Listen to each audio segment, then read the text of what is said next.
Viewers, drama serial Dastak की अगली किस्त में आप लोग देखेंगे। अब तक आप लोगों ने देखा सैफ बिल्कुल बेहिस हो चुका है। उसे किरण पे इतना गुस्सा होता है कि वो अब नहीं चाहता किरण उसके बच्चे के पास भी आए। वो कहता है कि मैं उसको छोड़ दूंगा और अपने बच्चे को हाथ लगाने भी नहीं दूंगा। लेकिन ऐसा कैसे हो सकता है? उसका बच्चा ज़िंदगी और मौत की कश्मकश में और किरण को पता ना हो। किरण भागती हुई आती है और जो डॉक्टर होती है वो यही कहती है कि माँ ही बच्चे को बचा सकती है। अब किरण के हाथ में है। किरण जो है वो सब कुछ ठीक करेगी, अपनी सास के पास ही वापस जाएगी, न कि फरियाल की जो हुक्मरानी होगी उसे कामयाब होने देगी, या फिर ऐसा करेगी कि अपने बच्चे को लेके ही वहाँ से चली जाएगी। और व्यूवर्स, लेकिन ऐसा नहीं हो सकता क्योंकि उसकी सास अकेले सब कुछ टैकल नहीं कर सकती। उसकी सास एक बहुत ही अच्छी औरत होती है और उसके साथ गलत तो हो ही नहीं सकता। इसीलिए किरण मुझे लगता है कि अपनी सास के पास रहेगी, अपनी सास का ख्याल रखेगी और फरियाल की हर ऊँची चीज़ को वो जो है वो उसको उलट करेगी। अब देखना ये है कि किरण किस तरीके से बाजी मारती है। अपनी किरण हर मुमकिन कोशिश करती है अपना घर बचाने की। वो अपने बेटे तक को बलि का बकरा बना देती है, उस बेटे तक को छोड़ के आ जाती है कि शायद सैफ को कुछ अकल आ जाए, शायद सैफ मुझे मना ले, शायद सैफ इस शादी से दूर हो जाए। लेकिन उसे क्या मालूम था कि सैफ तो शादी ही करके आएगा और उसकी दुनिया ही उजड़ जाएगी। यहाँ वो अपने बेटे को दे तो देती है लेकिन उसका दिल किसी तौर भी राज़ी नहीं होता। वो तड़पती रहती है, बिलखती रहती है, लेकिन उसकी सास जो है वो किसी तौर भी फरियाल को कबूल करने को तैयार नहीं है। वो उसको तरह तरह की बातें सुनाती है, तरह तरह की बातें करती है।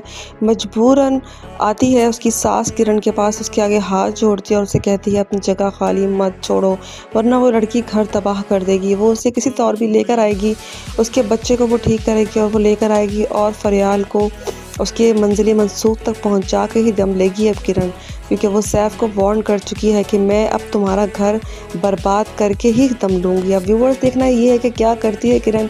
यहाँ फरियाल शादी कर चुकी होती है। सैफ वो दोनों शादी करने के बाद जो किरण ने काम किया होता है, जो अपना बच्चा छोड़ के आई होती है, उसकी वजह से इनको काफ़ी जो है रंग में भंग डल गया होता है। यहाँ उनका बच्चा काफ़ी बीमार हो जाता है, यहाँ तक कि शीशे में इसको रख दिया जाता है क्योंकि वो काफ़ी हद तक सीवियर बीमार हो जाता है। यहाँ सब लोग जो है कोशिश में होते हैं कि इस तरीके से वो बच्चा जो है सही हो जाए और सब लोग जो हैं सही रहे। लेकिन किरण को इस बात का मालूम नहीं है। किरण जो है वो घर में हंगामा खड़ा कर देती है। उसको लगता है कि शायद उसके बच्चे को उसकी ज़रूरत है और उसके बच्चे को उसके पास होना चाहिए। यहाँ उसकी जो सास है वो बता देती है किरण को सब कुछ, और वो किरण जो है वो भागती हुई अस्पताल जाती है। लेकिन सैफ कहता है मैं उसे मिलने नहीं दूंगा। लेकिन व्यूवर्स, किरण जो है उसके बगैर बच्चा ठीक नहीं हो सकता, इसीलिए किरण का होना बहुत ज़रूरी है। अब देखना ये है, सैफ तो उसको नहीं रोक सकेगा। किरण क्या करती है, क्या किरण वापस घर आ जाएगी? यहाँ सैफ जो है उसकी नई ज़िद शुरू हो चुकी है फरियाल से शादी करने की। उसको इस बात का बिल्कुल भी एहसास नहीं है कि वो एक बच्चे का बाप है और उसकी बीवी किरण है जिसका हक मारा जाएगा। वो मोहब्बत में इतना अंधा हो चुका है कि उसे कुछ भी नज़र नहीं आ रहा। यहाँ किरण उसके आगे हाथ जोड़ती है, सब कुछ करती है। अब तो किरण के घर वाले भी उसका साथ देने से इनकारी हो चुके हैं। उसका बाप कहता है तुम्हारे पास कोई चारा नहीं है, अगर तुम उसकी बात मान लो, अगर वो दूसरी शादी कर रहा है तो उसे करने दो, तुम्हारा हक नहीं मरेगा। लेकिन उसके बाप को ये बात समझ नहीं आ रही कि आखिर वो उसकी माँ के पास रह के क्या करेगी।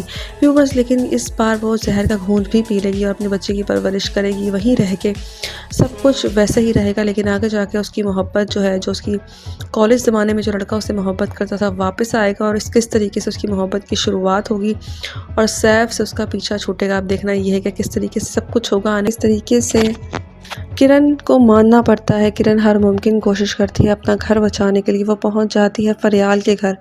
फरियाल के घर जाती है अपना बच्चा लेकर और उससे कहती है तुम्हें इस कदर भी ख्याल नहीं है कि मेरा एक छोटा बच्चा है, हम शादीशुदा हैं, तुम क्यों हमारी ज़िंदगी बर्बाद करने पर तुली हुई हो, तुम क्यों हमारी ज़िंदगियों से नहीं निकल जाती, मेरी ज़िंदगी बर्बाद हो जाएगी अगर उसने तुमसे शादी कर ली। वो मनाने की भरपूर कोशिश करती है, सब कुछ कहती है, लेकिन फरियाल अपनी ज़िद पे कायम रहती है। वो कहती है कि मैं हर हाल में शादी करके रहूँगी। पहले तो मैं पीछे हट गई थी लेकिन अब मैं बिल्कुल भी पीछे नहीं हटूँगी।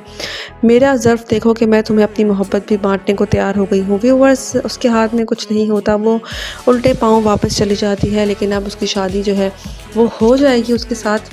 सैफ जो है, अब देखना यह है कि सैफ एक इंतहाई कदम उठा लेगा, शादी कर लेगा, या फिर किरण की वजह से फिर दोबारा बैठ जाएगा और अगर शादी कर लेगा तो उसका अंजाम बहुत ही बुरा होने वाला है। किरण बिल्कुल बेबस और लाचार हो चुकी है, किरण के हाथ में कुछ भी नहीं रहा। किरण जो है वो किस तरीके से कोशिश करती है कि उसका घर बच जाए, वो सब कुछ करने की कोशिश करती है, फ़रियाल के घर भी जाती है, उसके हाथ भी जोड़ती है, लेकिन फ़रियाल किसी की कोई भी बात मानने को तैयार नहीं होती। फ़रियाल के सर पे भूत सवार होता है, वो एक लालची लड़की नज़र आ रही है और आगे जाके किस तरीके से सारा उसका बिज़नेस टेक ओवर करके उसको लात मार के जब फेंकेगी तब उसको अंदाज़ा होगा सैफ को कि उसने कितनी कीमती चीज़, कितनी अपनी बीवी को, कीमती को उसने अपने आप से अलग किया और गलत तरीका अख्तियार किया। अच्छी भली ज़िंदगी उसकी गुजर रही थी, उसने फ़रियाल के चक्कर में सब बर्बाद कर दिया। लेकिन अभी उसको इस बात का एहसास नहीं होगा, आगे जाके उसको जब एहसास होगा तो बहुत देर हो चुकी होगी। फ़रियाल एक बहुत ही अच्छी और वफ़ादार बीवी साबित हुई है, लेकिन सैफ ही उसके काबिल नहीं रहा। अब आगे जाके किस तरीके से वो शादी करके और मज़ीद बर्बाद होगा। अपनी राय का इज़हार हमें कमेंट में करें। मज़ीद रिव्यूज़ के लिए हमारे चैनल को सब्सक्राइब करें। शुक्रिया।